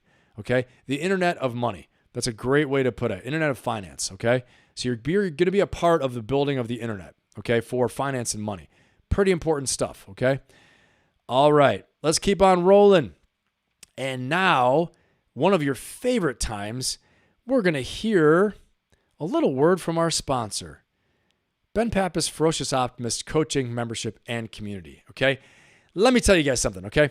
If this stuff resonates with you, if this is hitting you, okay, it hits you, makes an impact from the Alex Pereira story about overcoming your obstacles, making a comeback, knowing that every setback is a setup for an even greater comeback, okay? You want to understand more about personal finance, more about personal growth, okay? You want to understand how to deal with the chaos and the uncertainty in the world and the pain you're feeling, okay, by being stuck, being confused, being overwhelmed, no longer feeling passionate, all right? Then you need to get help. You need to get on a team. You need to get with a coach and a community and a membership, okay? Take a course, take a certification, but you need to get into a proven system that's going to help you get from where you are now to where you want to be. And if you don't have that, I've got it for you, okay? My coaching membership is friggin' amazing, okay? The Ferocious Optimist Coaching Membership right now is a monthly coaching membership where you have a monthly group coaching call plus the community, okay? So the community is an everyday thing, Q&A, DMs to me. I'll coach you daily, I coach you weekly, depending on how much you want to interact. That's up to you. You can do it as much or as little as you want to. Interact with the other members as well too, as much or as little as you want to. But it's a circle of accountability that can help you make a huge difference in your life, make a huge difference in your progress. And then on the monthly coaching calls, I'm going to teach you my tried and true best strategies, tools, techniques that I know to help you get unstuck, make a breakthrough, get ahead, get your powerful combat mindset, ferocious optimist mindset to face the challenges that are ahead of you. Learn how to have more clarity, more confidence, overcome fear, deal with stress, push through stress, and still perform even better. All of these things, okay? You're going to build an unstoppable mindset there. And the cool thing is this, all right? We do the coaching session, the group coaching session is once a month, all right, live session. We teach for about an hour and 15 minutes. I teach for about an hour and 15 minutes, all right, through a great presentation. And I show you guys the presentation. So unlike what you have here where I'm showing videos sometimes, I'm actually showing you my presentation. Sometimes videos is there as well too, but I'm showing you my presentation. So all of my actual strategies, my techniques, tools, all those things like that, and you can download it afterwards and you have it, all right? And you can replay the video of the coaching session as many times as you want. And after the hour and 15 minutes, I do Q&A for as long as you guys want to do it for. Sometimes it's 30 minutes, sometimes it's 45 minutes, sometimes it's 20 minutes, depending on how many questions we have. But the great thing is you get to learn through everyone else asking questions. They might ask a question that you wanted to ask, but you were too afraid to ask, okay? Or you felt a little embarrassed. But we got some people in there, some go-getters. We got some real leaders and go-getters and some champions in there who will step right up and say, okay, what about this? We've got entrepreneurs. We've got teachers. We've got successful career professionals, all right? You name it. We've got artists. All kinds of people in there, okay? In many, many different walks of life, many different industries, okay? So that's the thing is you get to live vicariously through me coaching them and replay it as many times as you want. You can download that as well too, all right? So unlimited replays on that. There's also downloadable content, and the community is really what I think is the power punch as well too, because you're getting me coaching you, but you're also getting the support of the community. And we have weekly challenges as well too, whether it's a challenge to move and to work out. And we have a leaderboard for who's doing the most in the community and supporting each other. You get points for supporting each other, points for getting a challenge done, all right? Points for interacting. It's a lot of fun. And the whole point is this, that we want to upgrade your life. I want to help you make a breakthrough, no matter where you're at, to get to your next level. I don't care if you've achieved so much and now you're in the position of what's next. Okay, we're going to help you get to clear on what's next and why what's next is probably growth and contribution for you, okay, in service to others. Or maybe you're in a position where you felt stuck, you had some problems, some issues, you got knocked down, like Alex Pereira losing his title, and you're ready to make the comeback. Well, I'm going to show you the best proven, tried and true ways to make the comeback, and I'm going to get you so energized, okay, with this ferocious optimist mindset, build this unstoppable combat mindset that you will go harder than you've ever gone before, do more you've ever done before, and you will have clarity and confidence and faith and courage and discipline to move the needle, to get things done, okay? This is the place for you. And a cool thing, too, that's coming in the future that's available through the membership, okay? But you got to join the membership to get in there. Also is going to be pretty soon my new elite group coaching membership called the Command Element, okay? And that is going to be for those who want advanced leadership, those who want to accelerate their progress and their growth, and that's going to be coming out soon. Right now, I'm doing a wait list and interest list within the membership itself, but that will also be coming out soon. So there are ways to grow within the membership itself, okay, other than the primary Ferocious Optimist coaching community, okay? So if you guys are interested, DM me on Instagram, put something in the chat, get in contact with me, but Instagram DM is an easy way. You can also go to benpappas.com and you can email me. If you're looking for one-on-one coaching as well too, you can apply for individual one-on-one coaching with me. Again, the link is in the bio. The link for the coaching membership and the coaching community is also in my YouTube bio as well, my Instagram bio, and it's also through DMing me on Instagram. We can talk about that, but the link is in the bio on YouTube. It will also be in the first comment of this video and also be in the description. It's in the description right now of this video as well too if you look there. Okay, so you can get a ton out of that. All right, this train is rolling, baby. We are about to go, about to rock and roll. Yeah, Jasmine, for sure. DM me about it. It's going to be friggin' awesome. It's going to be fantastic. You guys, whoever's joining that, you're going to get a ton out of it. Trust me. And it will be also partially a mastermind where the amazing people in there are also going to contribute to help you get ahead. And so we harness the power of all our experiences in our minds in this small group of the Command Element coaching program, coaching membership to really get ahead. And it's going to be friggin' fantastic. All right, here we go. Now, quite possibly the moment you've been waiting for all week. All week. I know what it is, ladies and gentlemen, and you know what it is too. Let me introduce to you the South Park Leadership Lessons, baby! Woo! And now I need to drink water for that one. Here we go. Just when you thought it wasn't going to happen, last night they hit us sideways. We got knocked down like Alex Pereira last night. Last night we got knocked down. I went back in the lab last night, baby, and I said I'm not letting them down. They need their friggin' South Park, and the South Park is coming. I can't let my people down. And I went, and I worked, and I was grinding, and I got into technology, and I was in here, and I threw my computer, and I threw the camera, and I didn't know what the frig was going on. But I said I'm going to come back, and I'm not going to give up, and I'm never going to give up on my dreams, like Alex Pereira said, damn it. And I'm going to come out swinging and striking. That's what I did today. And here we are to deliver to you right now the friggin' leadership lessons of South Park. Let's go. Let's go. Let's go, baby. Woo! Okay, children, let's start the day with a few new math problems. What is 5 times 2? Come on, children, don't be shy. Just give it your best shot. Yes, Clyde. 12. Okay, now let's try to get an answer from someone who's not a complete retard. Anyone? Come on, don't be shy. Okay, children. Boy, they don't make them like that anymore, do they? What is the major takeaway here? You can't call kids retards in class, Mr. Garrison, even if you do become the president later on. What in the world? Who has a crazy story from elementary school? Or from back in the day. Today, you can't even tell stories anymore today. It's too sensitive, too nice. I think it's, all that stuff. But I'm going to tell you, back in the day, teachers could whoop that ass. Teachers could throw books at you. They could do whatever they wanted to. All right? Back in the Stone Ages, all right? I'm going to tell you, one time I was sitting there in class, my teacher friggin' threw a book at me. What? Threw a book at me. Okay? I'm sitting there, and he thought I was talking. Someone else was talking. He threw this friggin' huge history book, hit me in the chest with it. What would happen today in public school if someone threw a book at somebody? They'd have a riot. They'd burn down the school. The city would be getting rioted. This guy would be canceled. He might get killed. Who knows? Absolutely nuts. Okay? So Mr. Garrison's a little frustrated, saying what he shouldn't say there, but we can't say that. That's not good leadership, Mr. Garrison, because again, there just like Jasmine said, there are no bad questions, okay? I didn't hear no bell. Damn it, that's right. We got our South Park fix. We're in here. Okay.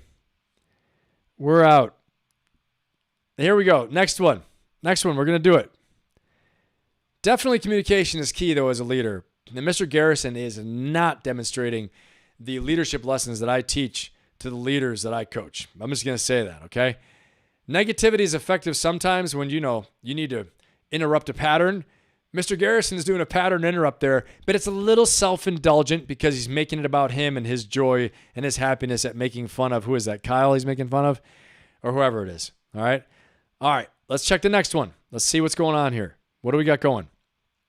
Oh, this is a good one. I'm not going to lie to you. This might be one of the best ones of all time. And I had to cut it a little short so Paramount doesn't do the worldwide block on me. Let's see. Here we go. And let's go. No. 1 second. I got to see what happened here, guys. Hold on 1 second. It glitched on me. Damnation. Hold on 1 second. That was supposed to be one of the best ones of all time. Hold on 1 second. Troubleshooting. I'm on the clock. Start the clock. Start the clock. I know how to fix this now. Unlike last night, like I said, I was working. I was in the fight. And now I'm doing it. Okay? I'm fixing this thing. It's like a tire change. It's like a tire change. And we're in the, what's that? We're in the Indy 500. It's like a tire change, Indy 500. We're in the pits. Ben's fixing it. You guys are seeing a real-time fix happening right now. Podcast audience, if you're listening to this, there's a real-time fix. Ben is showing his skills under pressure. Okay. Hold on. Oh my God, I'm so excited to finally do it. Whoa, that's going to definitely get us up on Paramount's radar. We don't want, it's a little too late. All right, let's see. Okay, this is it. Everybody stand by. Stand by 1 second. I got to fix the picture. We're going to block Ben out completely, but I'm going to do a switcheroo. You guys are learning something right here. Everybody's noticing this? We're doing the old switcheroo. Boom. Ben comes back. We're back in the fight. Car's back on the road, and we are friggin' going, baby. Here we go. And we are going. Car's back on the road. We're back in the fight. You take a video of the whole thing. Boo! Can't we just kiss first? Hey, what's up, guys? Butters. This is my TikTok Labubu video. I got the super rare, so let's see if it works. Hey, we want to watch. Yeah, come on in, you guys. This one's awesome. Labubu, labubu, labubu, labubu, labubu, labubu.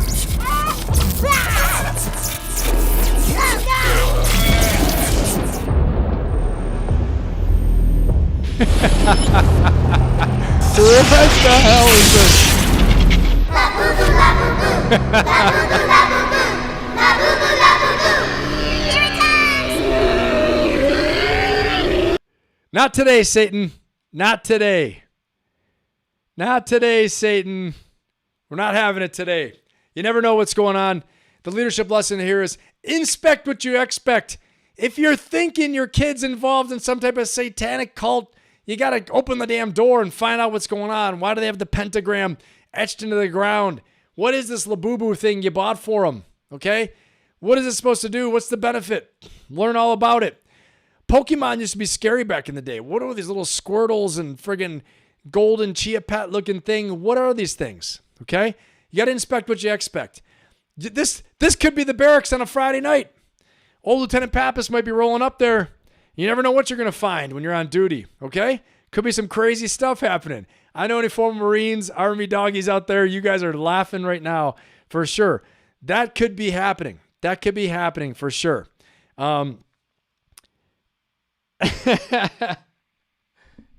Yes, don't practice Satanism ever, but especially not at home like that, okay? And anyone who gets a little nervous about that, don't, just understand that there's a lot of wacky stuff out there, people. A lot of wacky stuff. There's a lot of wacky stuff out there for sure. Wild behavior. All right, we'll see you, Jill. Take care. All right, let's keep on rolling. We're almost there. We're almost home. But, I forgot. I got to play this for you guys. I talked about that secret medicine, right? Okay. We're in the middle of our comedy thing, I know, but we're going to take a little pause really quick to talk about a special medicine, that I think can pretty much help anybody from what they're saying. Let's see. Little known thing out there, But I think this could be useful. All right, couple of beers. I knew this could be something that could help everybody, but I don't abuse the alcohol. I want to say that, though. This is a positive, uplifting show all about personal growth and about you upgrading your life. Don't upgrade it with a couple of beers. This is a joke, complete joke. But yeah, anybody here think I was talking about something serious about a serious new medicine? Awesome. All right, we're rolling right into our next thing here. Craziest news bloopers. All right, craziest news I could find. Let's do this. We're going to keep it coming. We're going to keep it rolling. This one's actually pretty damn funny too. I'm not going to lie to you. I'm so pale. You're on it. Today's snow is crippling much of the Washington lowlands. She's gone. DD Mangudu. Once it's turned on, the sign will spell out Deli Cat Essen. Can you demonstrate for us what it's like to brush our teeth, Pet, just a little bit? Certainly. It's going to be areas of Drist and Mizzle. Hey, I hate to say it, though. I think any of us have done that before, where, brush our teeth, Pet, a little bit, where you meant to say brush our pet's teeth a little bit, and you're just so amped up or whatever that you mess it up, okay? Drist and, what am I saying here? Mist and drizzle. I literally combined both. Good to see. Oh, you've been joined by a beautiful lady. There's a man, actually, Derek. I just killed. I didn't see this one. What? I didn't see this one. I haven't watched these. This is like a true reaction. I haven't watched these ahead of time, guys. So, wait, let's watch that one again. This is classic. What am I saying here? Mist and drizzle. I literally combined both. Good to see. Oh, you've been joined by a beautiful lady. There's a man, actually, Derek. That's freaking... That's priceless. That's amazing. That is so awesome. Oh, my God. Hey, real quick, how many of you have ever seen somebody or been around with someone, they think someone's pregnant, but they're not? Dude, I've actually had a friend of mine that was like, so this is so bad. He's like, you look really great. You look great with the baby. You look really great for being pregnant. And the woman's like, I'm not pregnant. Holy crap. Yes. No kidding, that happened. I shit you not that happened. Yes, it did happen. Okay? I am not kidding you. Put that in if you had that happen. All right, let's keep going. These are too good. This is actually really good. I'm pretty proud of myself on this. I'm not going to lie. Not only did I overcome the tech deficit, but I found an even better video to bring to you guys. That's how we do it, right? This is the comeback. Alex Pereira style. Coming right back, baby. Let's do it. Here we go. We're going to keep going. Kept hearing it. I'm ducking and everything. Died in the house. I got scared. I dropped my hot pocket. Let's get excited about that 69. I mean, that's pretty good this time of year, isn't it? I know you're excited about the win, but how about that 69? Over the last 2 years, hundreds have landed in the Summit County Medical Examiner's office. My brother used to break in our house and steal the TV. But now he's dead. We'll probably sit around. What? But now he's dead. What in the hell is wrong with these people? What is wrong with these guys? Oh my gosh. I'm sorry, Phoenix. I don't mean. Oh my gosh, that's tough. But hey, at least you did have a kid for sure. I'm sure you're getting back in great shape. All right, let's keep going. Hundreds have landed in the Summit County Medical Examiner's office. My brother used to break in our house and steal the TV. But now he's dead. We'll probably sit around and cook some soups and eat bread and desserts and just get all fat and sassy. Bye.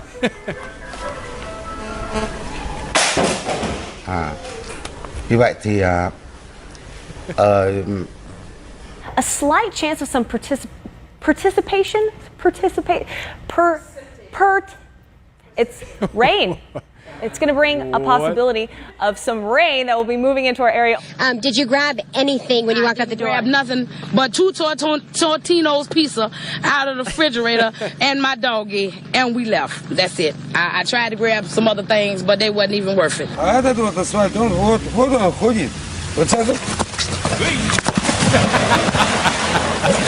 That's terrible. Write this date down, October 28th. That's when NVIDIA's silent partner could shock the world. You see... It's okay. Come a little closer. I'm going to stay over here by Joni. Do they know each other? No, hold him tight. Hold him tight. Hold him tight. I am. Hold him tight. I am. Got him. I am. That's okay. All right. On, Joni, you got it. First and last name, please. Erica O'Donnell. And can you spell first and last? Firstlast. One more. Let's see one more. I meant your first and last name. Well, the sign says that it's 4 quarters for an hour, but a quarter only gets you 15 minutes. Yeah. So if my math is correct, that's not an hour. That's not an hour. Not an but hour. It is. And also, a quarter, 15 minutes. Welcome back to Fox 2 News. All right. Woo! Actually, some of those clips made me cry. I was laughing so hard. Can you believe that? Unbelievable. All right. Well, we covered everything from champion Alex Pereira making his comeback and how to stage a comeback yourself, and all the way from war to peace plans to troop deployments to the economy to the leadership lessons of South Park. Don't forget to like, don't forget to subscribe, don't forget to share. I'm gonna put inside this, I'll put chapters for the video so you can share small portions as well too. But please like, subscribe, and share. This really helps the channel out a lot. And again, my personal mission is to be an inspirational leader to create positive, lasting change in the lives of others in your life. Okay. And so the mission of this channel, the mission of my podcast is to upgrade your life. Help me to do that by spreading the word about it. Get more people here. Spread the love, spread the word, spread some of the laughter as well too if you found some of these pretty funny. And we will do it again on Sunday at 4 p.m. Don't forget about my Ferocious Optimist coaching membership and community. It is there for you. If you don't have a coach, if you don't have a blueprint, if you don't have a system that is a successful, proven system to follow, to break free, get ahead, get more clarity, more confidence, to overcome fear, overcome stress, and to overcome your own personal limiting beliefs, okay? Or whatever you want to say they are, your holdbacks and bottlenecks. If you're trying to grow a business, trying to get in your head in your career, you're trying to make a breakthrough in some way, then go ahead, take a look at my coaching membership in Ferocious Optimist community. The link is in my bio on YouTube. It's my link is in the bio also in Instagram. You can DM me on Instagram. We can talk more about it. And like I always say, believe in yourselves. I believe in you. Make yourselves better. Make the world better. Have an amazing, amazing weekend. And go get yours. Let's go. I'll see you on Sunday at 4 p.m. I'll take a look if we have any questions, any last minute questions right here.